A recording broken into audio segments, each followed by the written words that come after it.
Hello and welcome to our concluding phase now of the coverage of the Ondo State governorship election. That election is over. A winner has emerged, and that winner, unsurprisingly, is the incumbent governor of the state, Lucky Aiyedatiwa, who is, of course, going to be sworn in as the next governor. So he'd literally be succeeding himself. Not a surprise at all, just as expected. And what we're going to do now is to try and help you understand how the election played out. I mean, how it was won and lost. And joining me on the show, as usual, is Libros Oshoma. Libros, thank you for coming on the show. And any surprise at all with how it played out? Not at all. At the very beginning, we said this was a one-horse race. Yes, it was obvious. And if you even look at the numbers, it was also clear that it was indeed a one-horse race. For obvious reasons, like I said yesterday, Section 181 of the Constitution, the governor already has only 4 years to run. Also, coupled with the fact that the governor and the PDP candidate are both from, Ondo South, that had never produced a governor before. And then the PDP candidate. And then the PDP candidate also. The PDP candidate also was a member of the APC who jumped ship into PDP. So the main PDP legacy members would still see him as an outsider, coupled with the fact that PDP now almost is like, a shipwreck, so to say, because their main financiers has, body and soul in APC now also. So there's really nothing left of the PDP. And then when you put all of this together, there's no finances for the PDP candidate. Every other candidate. And you could tell during the campaign, I mean, his campaign just really didn't pick up. He was not able to campaign effectively. Posters, you just would not find his posters in the state. In Nigeria, you expect that for a campaign, it's only when you are in government that you get financiers, that you get donations from. You hardly see his billboards. You have just a party. Tiny. You also have if your party is intact. But for the PDP, there's nothing. The man has been out of government. Money is not there. There are no financiers. And then, the current governor is, just took office after the demise of the former governor. So it was almost like, the current governor was going to coast home. But to fulfill righteousness, what we'll call a local balance, Haman go do. So the PDP candidate, just went into the race but it was obvious. And probably also to fulfill all righteousness. You look at the other candidates. Don't forget, 17 candidates actually took part in this election. So not just the candidates of the APC and PDP, 17. And one party that some other people had been looking up to was the Labour Party and, of course, the Zenith Labour Party. The Zenith Labour Party had a candidate who is the younger brother now to a former governor of that state, quite popular politician in that state, even up till this moment. I'm talking about Mimiko now. That's the younger brother. There you can see him, of the Zenith Labour Party. Unfortunately, he did very poorly. He came third, but then that third is nothing to write home about. He got just slightly above 2,000 votes. And the Labour Party completely out of reckoning. I told you that he's not a contender but a pretender. What basically I think what the Labour Party, the Zenith Labour Party, is trying to do with the Mimiko is to test waters. They are really not prepared for this election. Is to test water with this election, and then just put his face out there. And 4 years from now, yes, 4 years from now, every likelihood that the governorship might be zoned to the central. Exactly, to the central. So 4 years from now, he would, have been a former, candidate of the Zenith Labour Party. He probably would, should be able to show strength. That's basically what they're doing. And maybe not on the platform of the Zenith Labour Party. Definitely not. Definitely not on the platform of Labour Party, Zenith Labour Party subsequently. So what you're going to have is, with the kind of support, it's almost like there's a connivance between the political gladiators in the state. All of them, the Boroface, Mimiko, and Jegede, Jegede, all of them supporting the incumbent. It's almost as if there's a connivance amongst them. And so maybe a support of convenience, because they know he wouldn't do more than 4 years. He wouldn't do more than 4 years. And so for them, let's just, allow this slide. And it is after 4 years from now that you really see, all the gladiators. But would you say there's something in the name of the governor of that state, Lucky Aiyedatiwa? Yeah, something in that name. They say what is in a name yes, Africans believe that there's a lot in a name, and people say, and there's no question with what we are seeing now. It Yes. appears there's so much in this. Yes, so much in a name here.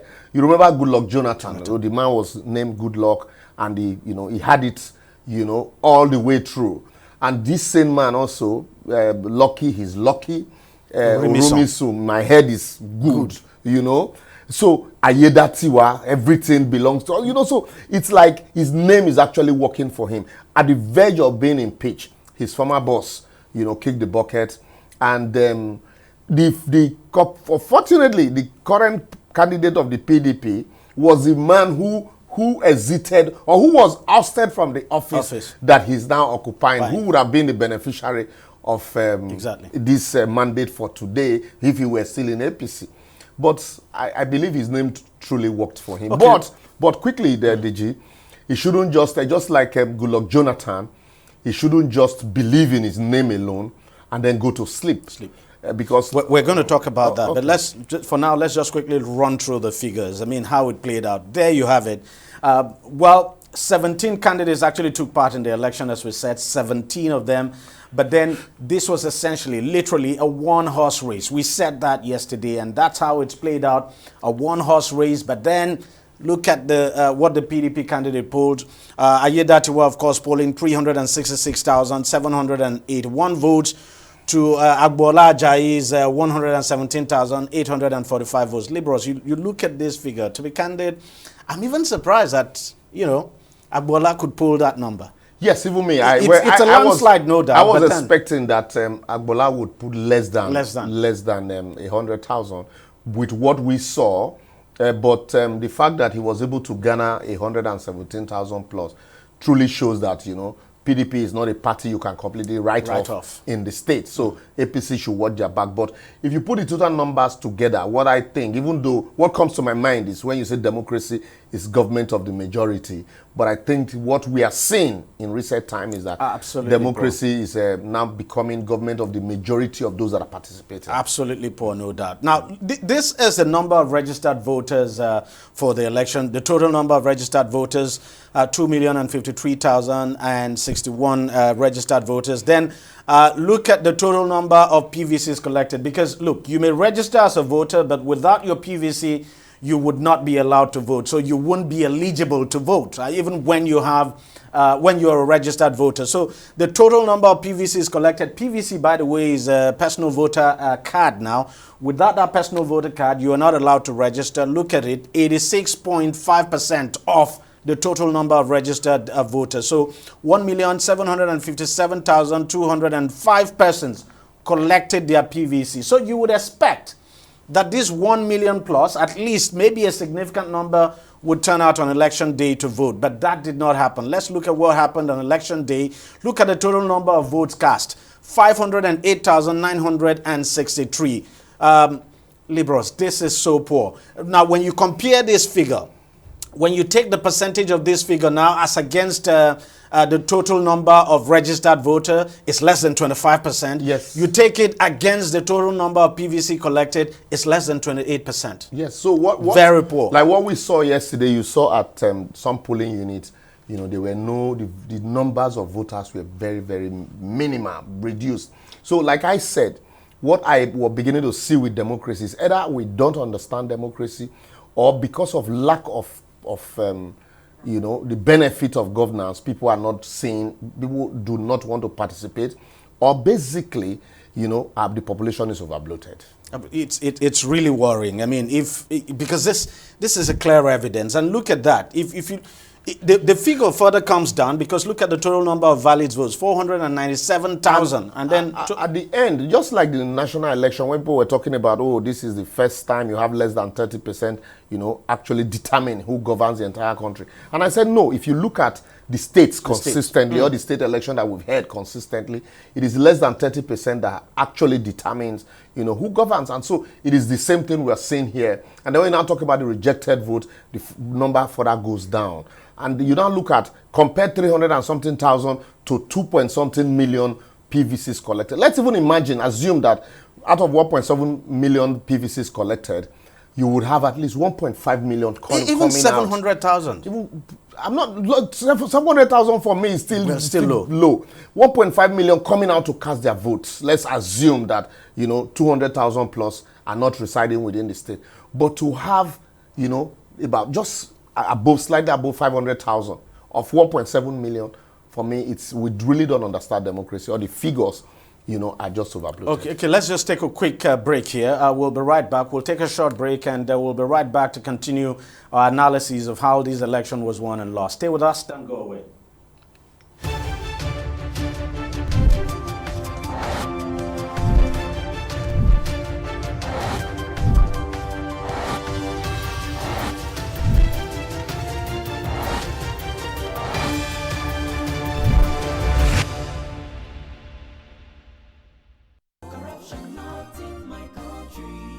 It's about the files your secretary presented to me regarding the company's salary. Yes, the figures don't seem to add up.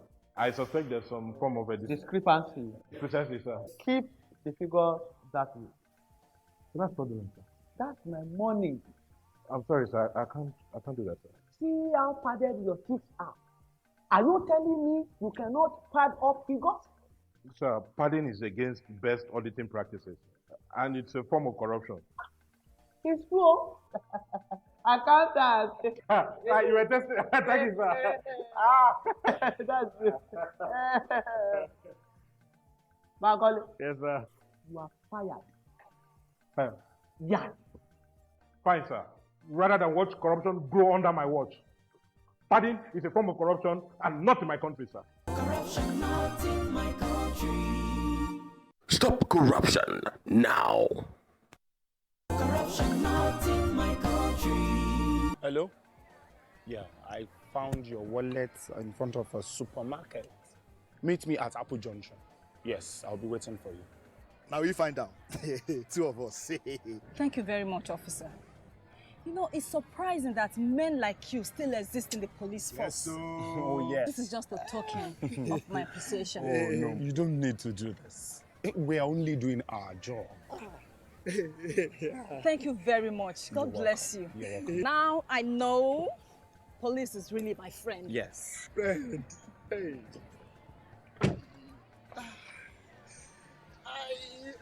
Which came up with this one? I don't understand.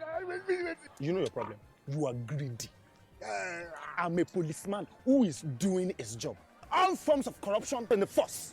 Not in my country. Corruption not in my country.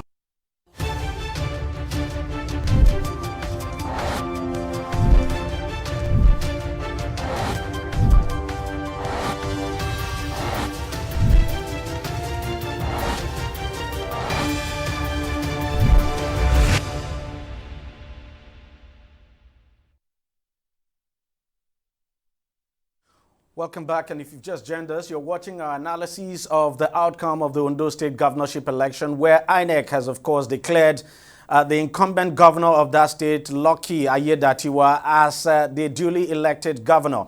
Altogether, he polled 366,781 votes to defeat his closest rival of the PDP, that's Agbola Ajayi, who polled 117,845 votes. Now, the outcome of this election is not a surprise at all. We had always said this was a one-horse race, and that's how it turned out. So a landslide victory for the APC there and the governor of that state. But turnout in the election has been quite abysmal. I mean, when you compare the total number of registered voter to the total number of people who the total number of vote cast now, that is actually less than 25%, and that is really poor. I still have Liberals here with me in the studio, and joining us now is Femi Lawson. He joins us from Akura. He is the SSA to the governor, that's a senior special assistant to the governor on public enlightenment. So Femi, maybe I should just say congratulations. You are the SSA on public enlightenment, but when you look at the turnout in this election, quite poor. Is it that your office did not do a proper job of enlightening the people on the need to come out and exercise their civic responsibility? Well, thank you for having me. I think I'm personally concerned as a citizen And I think a lot of stakeholders within the process are also concerned that the turnout around this election is not so impressive, even though we have a winner that has been elected by the overwhelming majority of those who participated in this election. But this is not the first time that we're experiencing this. And it is not just about government not doing enough in the area of public enlightenment.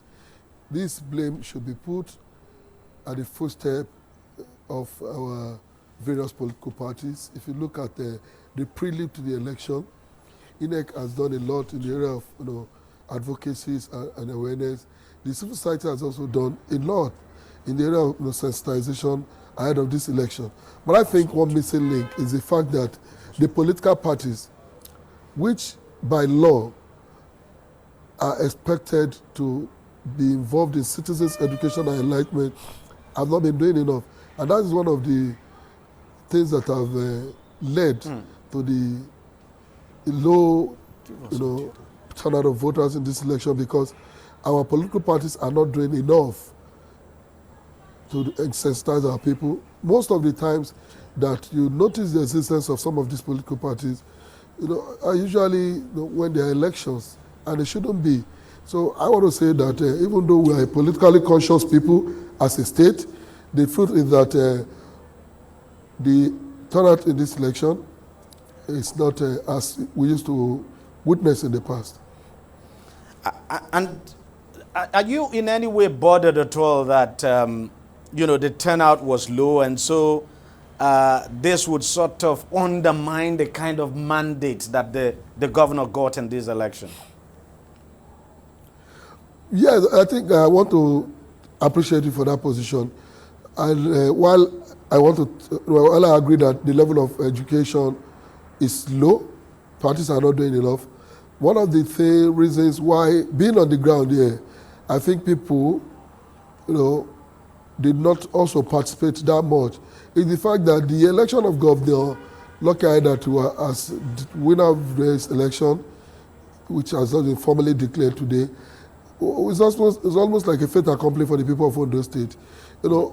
His candidature has become so popular to the extent that a lot of people in Ondo State actually believe this election was just going to be a ratification of the popularity that he has enjoyed among the people of Ondo State. It's not just the most popular of the candidates who participated in this election.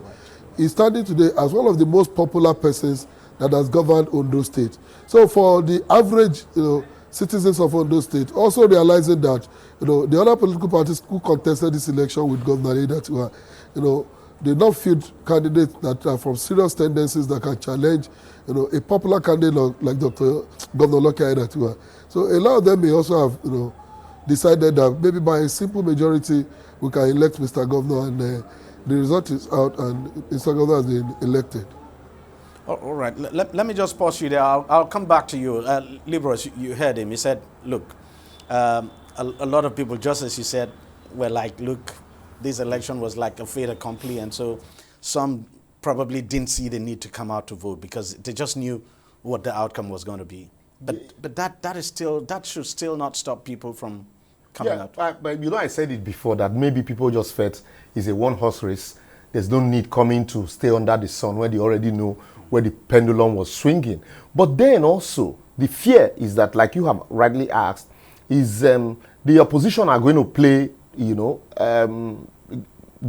mandates, a mindset game with, the numbers to say, well, if truly people believe so much in the, administration of Aiyedatiwa, all of them, irrespective of whether it was already a fait accomplished, because the mandate was popular, they ought to have all trooped out like that, to collectively give him the vote instead of sitting back at home. Because if the 300 and something thousand people that voted for him are stayed back at home the way the 1 point something million people stayed back, then he wouldn't have gotten the numbers he's getting today.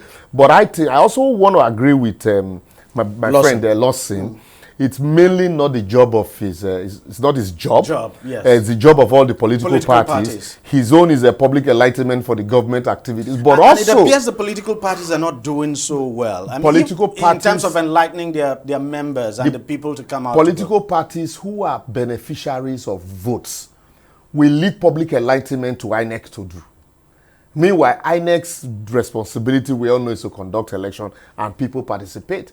But political parties who are supposed to be beneficiaries, who should have public enlightenment department that should be immediately after each election, they should begin the cycle of another election. They go to sleep until campaigns. That is only when they believe there should be public enlightenment. But I think this attitude should change, amongst the political party. And then, like I said earlier, the governor also, this should worry the governor, that if people believe that it's a popular mandate, it's a fait accompli, the people should also be able to troop out en masse and truly, gives him thumbs up, and ask him to continue instead of a few persons. Because if everybody actually stayed away, then he won't be where he is today. It should also be, worrisome to my friend Femi Lossi.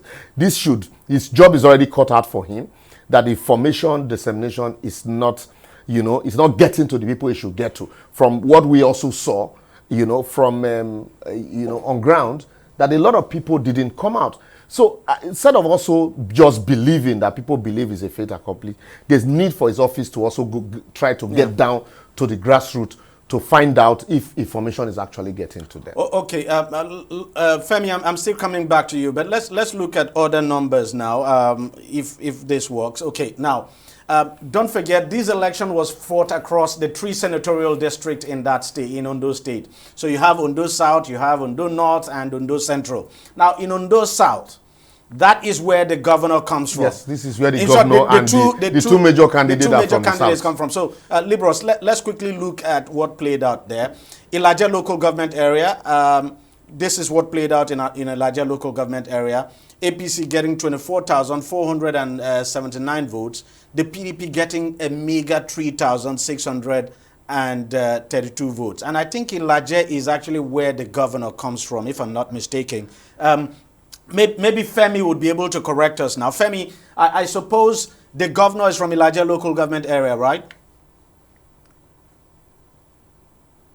I think the governor is from Elijah. Yes. While the PDP candidate is from Elijah local government. Okay. Yes. So that's why you see the numbers. But I might be wrong, but Femi can correct us. Yeah. That's why you see the PDP doing well at aside Okitipupa and Odibo in the south. Yes, these are the only 2 places he was able to give APC. Even though the gap, the margin is still very wide, but he was able to give APC a run for their money in these 2. But in other local government areas, it is whitewash. It was a whitewash, 18 over 18 altogether, if you look at the numbers eventually. So Femi, looking at what played out in Ondo South, what would you say won the votes for the governor there? Yeah, the 2 major candidates are from Ondo South. I mean, the winner, the incumbent governor, who is from Elijah local government, and the candidate of the PDP, Mr. Agbo-Olaja, who is from SLD local government. Okay, SLD. SLD, not even Okitipupa. Also, in the same federal constituency with the governor. They are both riverine local government areas, so not from Okitipupa. Yeah. So, and if you look at some of the factors that played out, one is that Elijah has a large voting population, third next to the state capital, that is Akresa, that has the highest. Elijah also is producing an elected governor in Ondo State for the first time. Yeah. So you could understand how much the people were interested in supporting their own.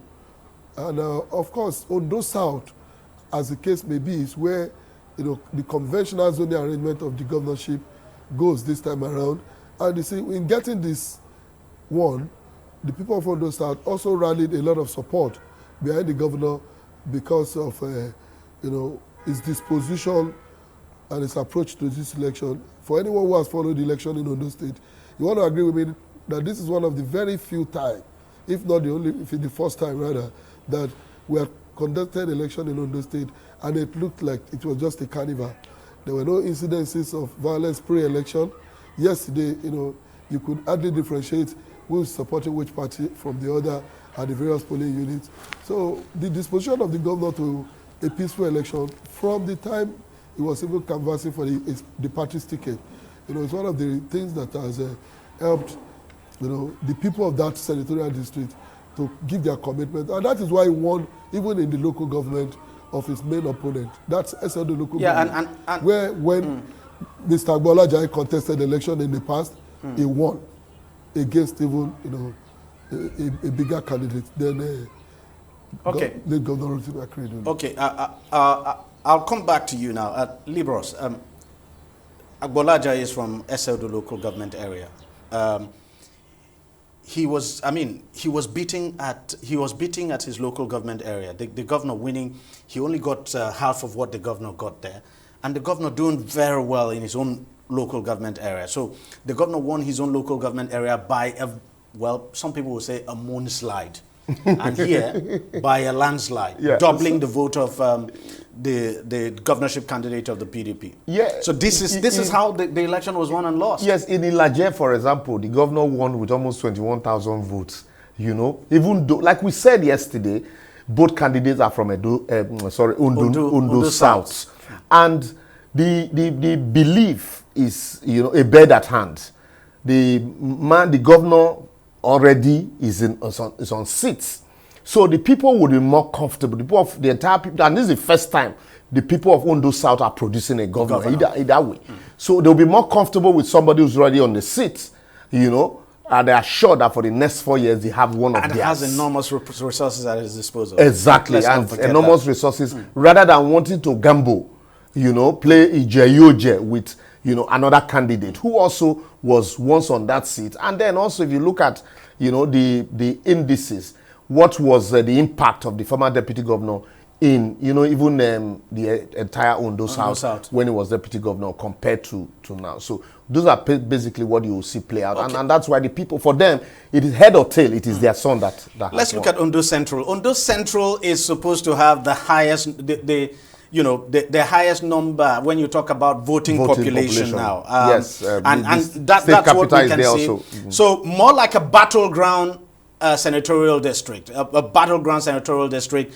And there you have the governor winning, not by a landslide, not by a very, very huge margin now, but the margin is huge because it's more than double what the PDP governorship candidate got if you look at these numbers, this is still landslide. If you want to call it moonslide, look at Ondo West, for example, with the governor winning with more than 14,000 votes. Look at Akure South. Akure South, you have almost close to half of the number. Also, Akure North, in fact, with about 9,000 votes plus. So, Idare was supposed to be one area that everybody was looking at that the PDP candidate was going to do well. And you would give it to the PDP candidate in Idare. At least, that is the only local government in the whole of the central where the governor did not trash him blue and black. And so you give it to him there that, yes, they probably did a lot of groundwork, but the factors that worked against him were very clear: finances, and the fact that, like I said, Section 181, the governor, he has clearly, most of the political gladiators from here believe that the governor just has, a 4-year term. And so after that, it will shift from Ondo South. So nobody would want to gamble with somebody, a fresh, governor who would want to do a second term. So with this, it's like Akeredolu's third term and just having one term to run. Like Akeredolu's second term in office. And they know that after that term, he's gone for another person. And so these are factors that actually will play out here also. Femi, let me come back to you. You look at Ondo Central, the way it played out. I mean, Ondo Central, every candidate was eyeing to win big in that senatorial district. And of course, the governor did very well, fantastically well. He won it. He won all the local government areas in Ondo Central, and he won very big, polling 99,609 votes. I mean, that's really huge. So what do you think worked for him there? Well, Ondo Central is a traditional local government that oftentimes determine the outcome of our election in Ondo State. Majorly, if you look at Akure South local government and Ondo West local government, two most populous, local government areas among in the state, in the senatorial district, you want to agree that whoever wants to genuinely win election into the governorship in Ondo State must be interested in the outcome of election in those 2 local governments. And that is one area where the governor enjoys a massive support. Let me give you an instance. In Ondo West, every political bigwigs, including former governors, incumbent senator, House of Representative member, House of Assembly member, and other of political heavyweights from that local government are behind the governor. Come to the state capital, Akure South. Every key institutions, traditional institution, political heavyweights, and the street support. I always emphasize that the Governor Aiyedatiwa is one governor that can, work on his foot, and you see the kind of enthusiasm that is always welcome with by the people on the street. So he enjoys that massive support. Then, just like you rightly said in the studio, that Senatorial district significantly can determine the outcome of election in Ondo State. But because beyond the fact that Governor Aiyedatiwa has political heavyweight from virtually all the 6 local governments in the central, he now has the support of most young people who constitute the larger part of the population in the state capital, that is Akure South. Like I told you, a lot of very influential politicians like Honorable Abiola Makinde from Ondo West, the current member representing the Ondo East West Federal Constituency in the House of Representatives, and a lot of other, good hands that with their support, you will easily win elections in that senatorial district. So they are being behind the governor, played a very crucial role in the result that you have seen coming out from Ondo Central in this election. And Liberals, very important. Femi said something very important there, that all the political bigwigs in this senatorial district, and I'm aware of that. I'm aware of that. All the political bigwigs in the senatorial district now queued behind the governor. How important is that? Yeah, very, very important, very key, because politics in this area is local. Starting from the House of Assembly members to the House of Representatives to the Senatorial to councillors and even local government chairmen. And that's why you find out that the governors most times will want to control who becomes a local government chairman.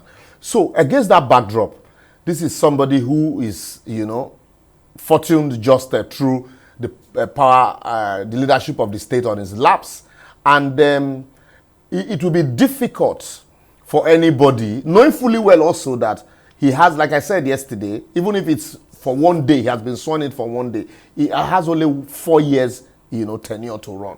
Against the backdrop of the fact that he has 4 years tenure to run, you will be swimming against the tide to want to go against such, a candidate, because he holds the levers of power, he controls the state budget, he controls, almost the apparatus of the state. The moment the party gave him the ticket, it was for his to lose.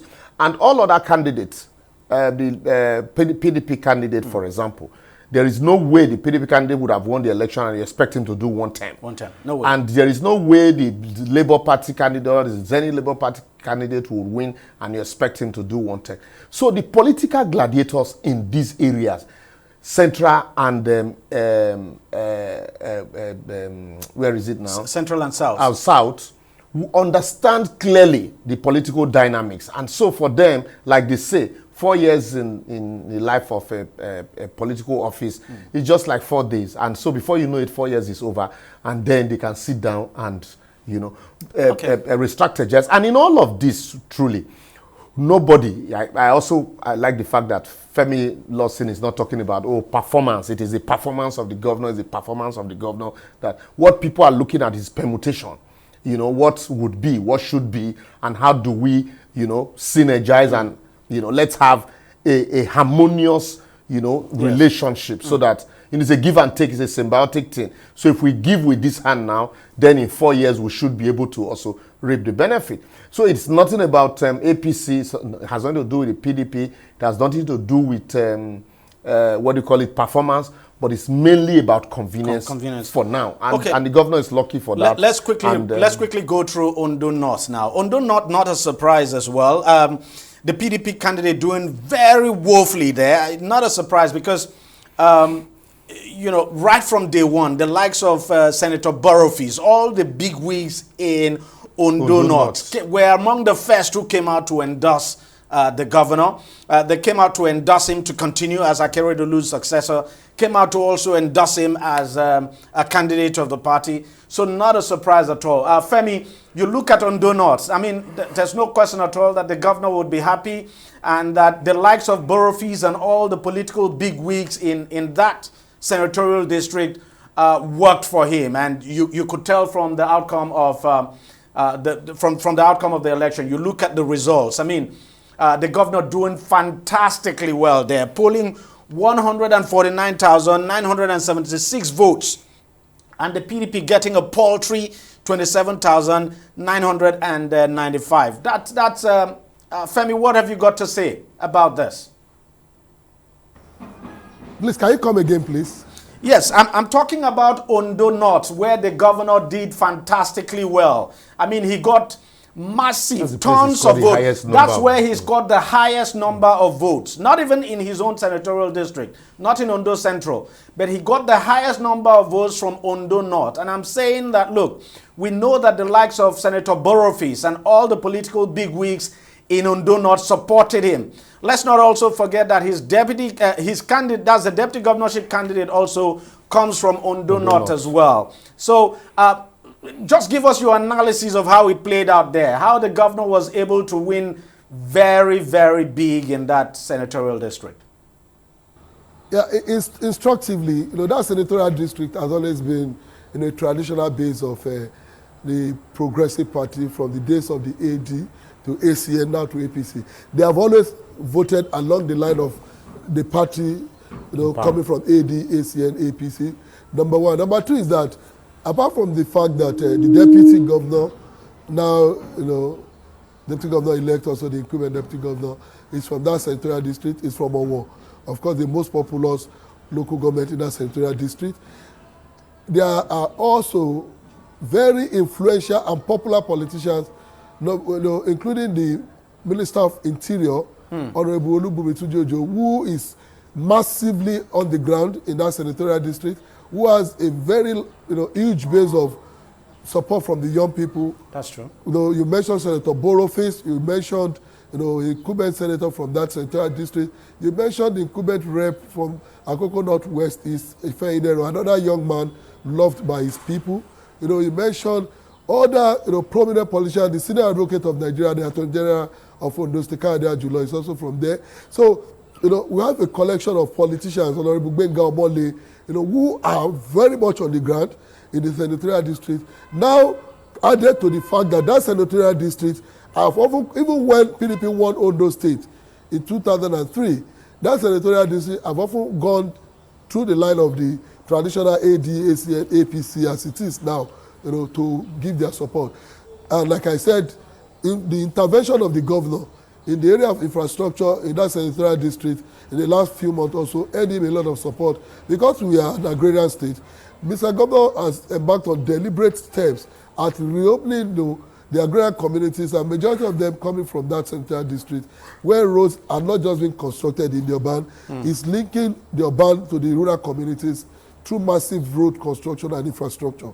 So a lot of these factors have necessitated the support that he got so massively, even than, like you said, other senatorial districts in this election. Libros, you look at it. The people of Ondo North did not pretend at all where their loyalty, was, and they came out to demonstrate that. For the governor to have pulled this number of votes there. And I also, to add to what's on ground, I also believe that after the tenure of the governor, I think it's Ondo North that would produce... No, I'm not so sure. Because Akeredolu came from Ondo North. Ondo North, yes, it is the south. But then... Central. Yeah, central. So, but then you find out that traditionally, the North had been, Akoko, you have the four Akokos in the North. Yes. Owo, right from the days of Obafemi Awolowo in the First Republic, Ondo North had always been known to be progressive. From Owo, Akoko, if you talk about donut, you just basically talk about Owo and Akoko. So whether it's Akoko South, Akoko North, Akoko Northeast, or Akoko Southwest, you know, it's been known to be progressive. Just look at this. So, Akoko South and Akoko Southeast, no 12,000 to 2,000. And then look at these three results. Akoko Southwest, so, Northeast, Akoko Northwest. So basically, to 5,000. Basically, this is where people actually came out to vote. And apart from just coming out to vote, they also spoke loudly where their loyalty lied. And it's a tradition that had been passed down from ages. And so they are just still maintaining the tradition. And for me, I don't want to just look at it from the fact of being an agrarian area and what the governor had done, because if it's about what the governor or the government had done for them, then would now be undermining the tradition that they had consistently maintained over time. What we should be asking the governor to do now is to recognize the fact that these people, you know, troop out en masse to actually give him their support. And so he should also demonstrate goodwill and ensure that they smile, you know, in this administration. And kudos really to the people for maintaining a tradition. These are not the kind of belle-faced politicians that you see these days. These are people who believe this is where our loyalty lies. And if you look at the trajectory, you would say, yes, truly, they follow the trajectory that they started right from the First Republic until date is still maintained. Even from the days of Ajasin, you know, and you know all of that. Yeah. The vote had always been this way. No doubt. And look at the local government area of the deputy governor now. That's the incumbent deputy governor who was also a candidate, doing very well, 31,000 to 4,000. So the people of Owo actually came out to support even much more than the people, the local government of the governor. Yes. And then far more than you know, if you look at the numbers, even far more than are correct. Yes. You know, so you would say that, you know, if you can't discuss Southwest politics in Nigeria without Owo becoming a recurring name. And so that's why I'm saying that it's a tradition that had been passed from generation to generation. You know, they have been known to be progressive politically. They are heavily politically aware. They know where their interest and ideology lies, and they have maintained it. I'm just looking at these three results. You know, Akoko Southwest, Akoko Northeast, and Akoko Northwest. When you take out the 5,000 plus from what the governor got here, the governor got roughly 60,000, over 60,000 from the entire this. Ondo North is just 3 local government, Akoko Owo and Osei local government, and you know, so clearing it. Clearly, there's no way even the PDP candidate knew fully well that this was a no-go area for them. Femi, let me come to you. I mean, the governor got elected resoundingly. All 18 local government areas voted for him. He won across the senatorial district.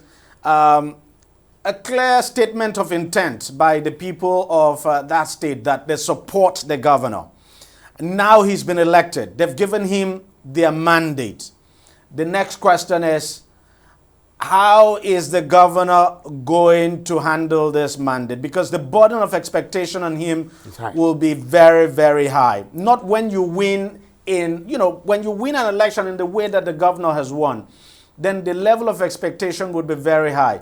And one of the biggest problems I know in Ondo State is the issue of infrastructure. It's a very big problem. Tell us some of the key areas that the governor would now focus on, at least immediately, to begin to address. Because there's no question at all that, look, the people would want him to begin to act very fast. So it's not as if he's coming into office to settle down. He's already in office. He's succeeding himself. So the expectation is that he would hit the ground running.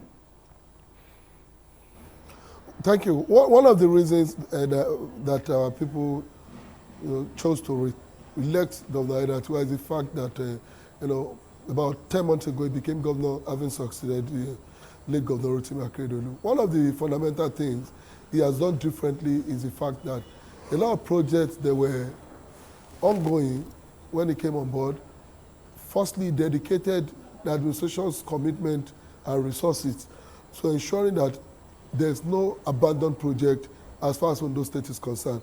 So in the last 10 going to 11 months, Governor Aiyedatiwa has made more commitment into ensuring that the projects inherited are completed. Now, moving forward, in the course of that 10 months while completing project, he has also been seen to be ready to redirect the approach of the government to the development of Ondo State. It's taking the state back to its origin. What's our origin? Like I said, when you talk about agriculture, it has always been the mainstay of our economy in Ondo State. But at some point, it was abandoned because government left it for the people. Government was, even though government is not going to come and plant the maize and the tomato, but the kind of encouragement, support, and that government has given to agriculture in Ondo State in the past necessitated, the depth of commitment of our people to agriculture. Now the culture is back. Today, Ondo State government is giving implement to support farmers. Ondo State is clearing land free of charge for people who are interested in farming. Today, now we have returned, back to the #1 cocoa producing state. For a lot of years, we lost that position. We are back to that position. Today, as I speak, we are supplying tomatoes 40% at least at every given time into the perishable markets in my 12 in Lagos, and a lot of things that we were known for in the past. The government is currently committed to returning to Ondo State to the part of a leading state in agriculture. While we are enjoying that, government is also investing in the people, particularly the young people, by giving, so for him, it's going to take it beyond, building roads and bridges. The administration is interested in building the people of Ondo State this time around. Governor Aiyedatiwa he has made commitment to empowering our people to the extent that when you are building roads and building the bridges, you are building the people to have the capacity to survive, to be able to use these infrastructures. But when you build roads and citizens do not even have resources to buy cars that apply these roads, I don't think you have achieved that. So it's empowering our people, investing so much in agriculture and other youth entrepreneurial programs. We are now beginning to attract investors in Ondo State. The Linyi village in Ore is there. A lot of private sector investors are now coming into Ondo State in a way we have never witnessed. It is because of the commitment of the administration to transforming the economy. I would have to quickly ask you this, because you're here. I just have to ask you this. I know that state very well. The state of education in that state is just nothing to write home about. The state of schools. You go to primary schools, you go to secondary schools. Infrastructure, I can tell you, of public schools in Ondo State, the infrastructure is dead. I'm not mincing words. Right from the time of the late governor. So infrastructure in public schools, a very, very big issue. So, I wonder how the governor intends to address that. You just talked about investing in people. But, the best investment you can give to people is to give them good education. So the educational institutions, the infrastructure in total decay, what are we expected to see along that angle? For us in Ondo State, we don't even campaign with education. Education is like, for us, it's a pride for us. You can rarely see anybody coming to contest election in Ondo State and start campaigning about what we intend to. Education for the average Ondo State person is a right. It's our pride. So the state of education, generally, not just in Ondo State, is not so impressive as far as the country itself is concerned. But we are not doing so badly as a state. And let me tell you this: in less than 10 months, Governor Aiyedatiwa has employed over 2,000 teachers into the public, primary and secondary schools in the state. So the fact that we're not yet doing as much as we expect as Ondo State, for a state known for its status in education, doesn't mean that if we're talking about infrastructures, of course, there's always room for improvement. Every generation that comes, every administration does its best in improving infrastructure. This administration is also doing the same. The records are there. Over 2,000 teachers already recruited in less than 10 months. Public schools are now being... In actual, I speak with you, the school bus initiative, initiated by the administration of Dr. Mimiko, which was later abandoned by the immediate past governor, has been returned when Governor Aiyedatiwa came on board. So our public schools, children and a free shuttle across the state, taking them to and fro school. So we are not doing badly in the area of education, even though there will be improvement. But for us, education is not only a campaign tool for us, it is a matter of principle for Ondo State, and there's nothing we pride as much as education, and the government is committed to sustaining and improving on that. Liberals, let me come to you. I'm surprised that he says education is not a campaign tool, but I think it should be. I'm also from that state. I know what the state of our schools are in the state. Really, really bad. But talking about the burden of expectation on the governor now, could you speak to that and what you, as an individual, would expect this governor to do? Definitely, you would expect him to hit the ground running because there's just no time. Yes, Digi, thank you very much. For me, when we talk about Ondo State of those days, the first thing that comes to mind is education. Exactly. After education, you talk about agriculture. Yes. Then before you recognize the fact that it's a gateway state, moving from the Midwest, to the core West now. So these are the major things that you remember Ondo State for those days. But all of that has been eroded. Not even to talk about infrastructure. So for me, I would not want to... The administration of Aiyedatiwa, it's an offshoot of the administration of Akeredolu. So I would not want to even create a divorce between the two. They are the same. It's one and the same. So the schools for now that I would say 10 months is not enough for me to begin to. That's why I said this election was not about, the performance. Now he's been given a mandate. For me, I believe the first thing should be, even though they didn't campaign with education, because they didn't campaign at all, education should be a priority. Big priority. Big priority from primary. There are not enough teachers. He talked about employing 2,000 teachers, but I know for sure that many schools do not have enough. You need to send teachers to schools that have structures. You don't just employ teachers where there are no infrastructures for them. And what is even the overhead? We hear governors employ teachers, and at the end of the day, a new governor comes and say, we just can't keep up with this. We need to see schools renovated. Exactly. We need to see new schools come up. We also need to see the curriculum, practical. We need to see agricultural education, being taught. And then how do you now revolutionize agriculture? Farming without processing is poverty. If you talk about cocoa those days, what comes to mind is Ondo State and some part of Edo State. Even timber, But today, even when those days, when we talk about old NEPA, when you talk about NEPA and you talk about those NEPA poles, what comes to mind is that they are gotten from Ondo State. But today, nobody's even discussing all of that. And we're talking about constructing road. When you talk about Okitipupa, what comes to mind is palm produce. Palm oil, yes. So that's processing, that's farming, that's processing. So now you say you're not... And when we say palm oil, we say Malaysia came to Nigeria, they came to Okitipupa, they came to Naifor, and then they took seedlings and took to Malaysia, and today they are the world renowned and best in terms of oil production. Palm oil, which is even more than crude oil for some of these countries, and then we're not discussing it. We're talking about, yes, it's not a campaign tool, but yet we are employing teachers. For me, these are the agendas for the governor. When you invest in human capital development, you would have succeeded in taking away hunger, and then you give people the right tool to work. Without sellable skills, people are going to have to steal. Yahoo becomes the order of the day. Prostitution becomes, a normal thing. You nickname it hookup. So the governor needs to invest in education and infrastructure, and then recognize the fact that the state being a gateway state, there is need to industrialize, this agriculture. And like Chief Obafemi Awolowo said in the First Republic, that's what anytime I talk about Ondo, what comes to my mind is Obafemi Awolowo, the First Republic, education, that there are going to be positions that will be vacant. And the only way that people can occupy this position is when people are educated. When you educate them, people ordinarily on their own can go into agricultural processing, mechanized farming, and Ondo would supply the entire Southwest, food. And then you can even export.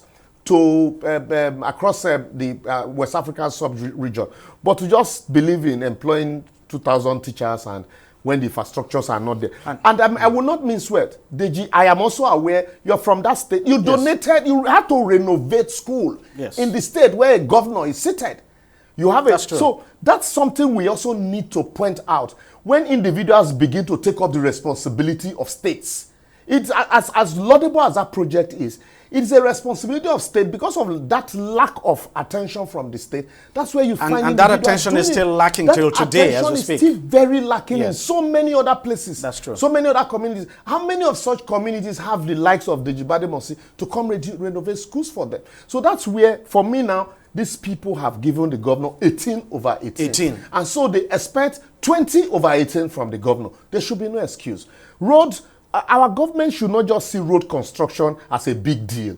We see governors construct road, going to commission pipe bomb water, manual pipe bomb water. In this same Ondo State, remember the days of Adebisi Akonde? He went to commission a manual pipe bomb water and they were celebrating it with a newspaper advert. I felt ashamed for, the likes of, as highly reverent as Akonde is. And so I don't think this government should drop the ball. They shouldn't be saying all these little gains should not be what they should beat their chest about. And for my friend Femi Lawson, I think it is time also to take some of these messages to the governor. That's why I told him just now, let him go interact with the people at the grassroots. Not what government think they need.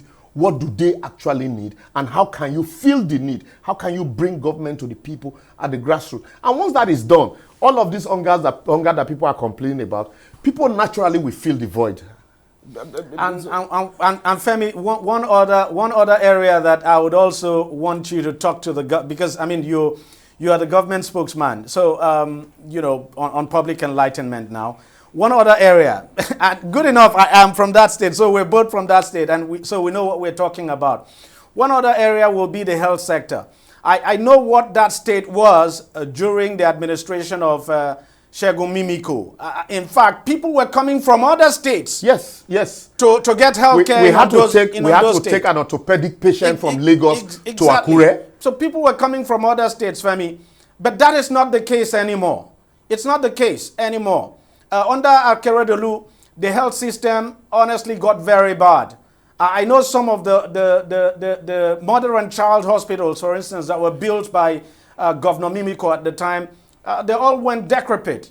I know, for instance, that there's one health facility in Ondo town, for instance, that is being built. That project has been on for several years now. It's not been completed. Quickly, so you go to our general hospitals across the state, nothing to write home about at all. So now the governor has got a mandate. The expectation is that he would, hit the ground running, as I said, and address. We do not expect that the governor would address all of these problems at once, but what people expect to see is genuine efforts. And people expect to see progress. They expect to see things happen.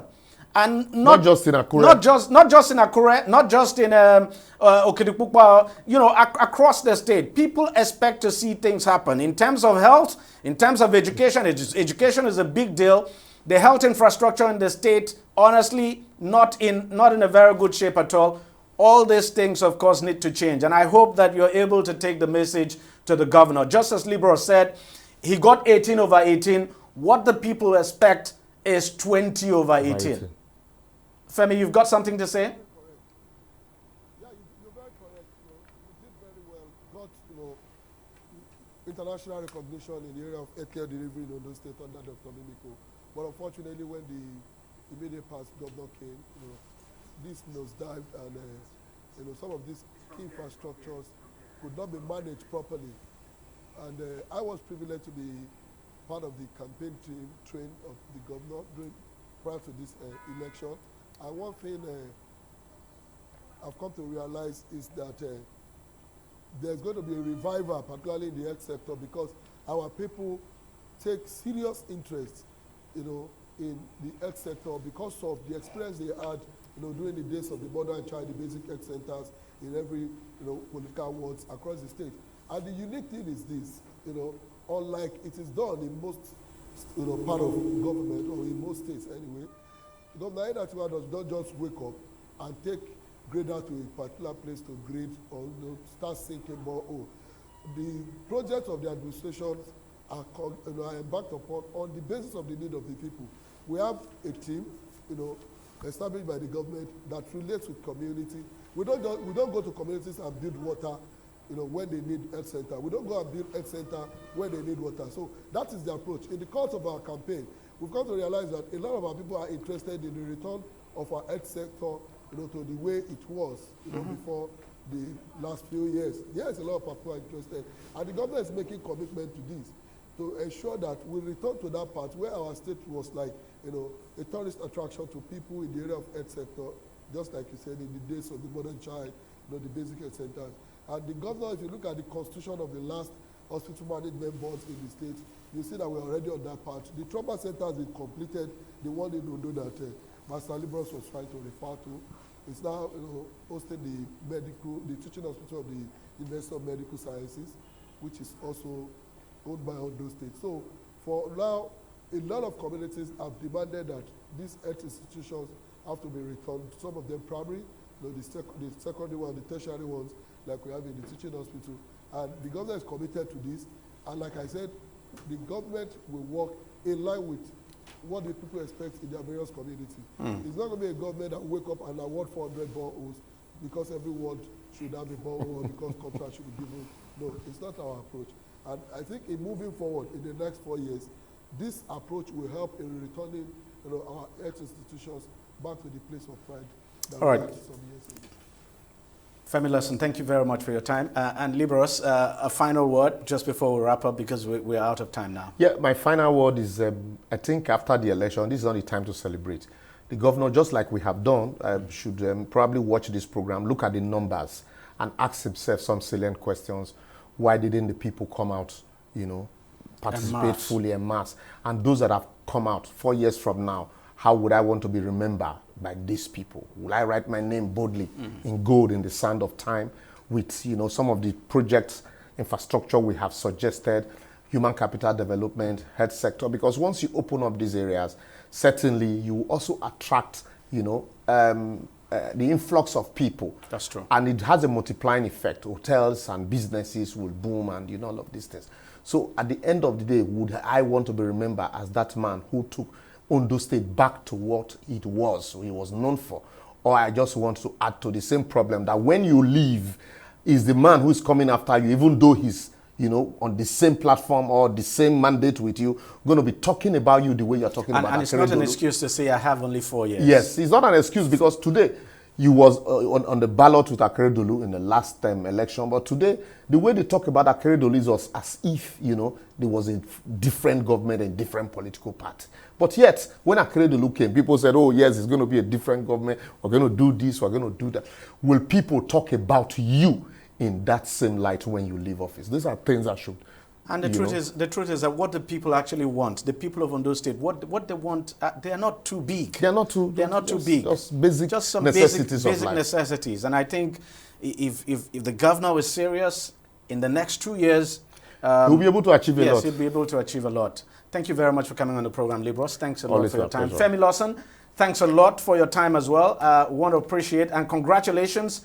I hope also that even you two will hit the ground running with your governor. But congratulations. 18 over 18 is not easy at all. But go on to give the people. Libros said 20 over 18. I would say 30 over 18. Yeah. All right, that's how much you can take on the program. We thank you very much for watching. We say congratulations to the people of Ondo State. They now have a governor, and the expectation is that the governor will now go on to address their needs. Thank you very much. We'll see you next time. Bye-bye.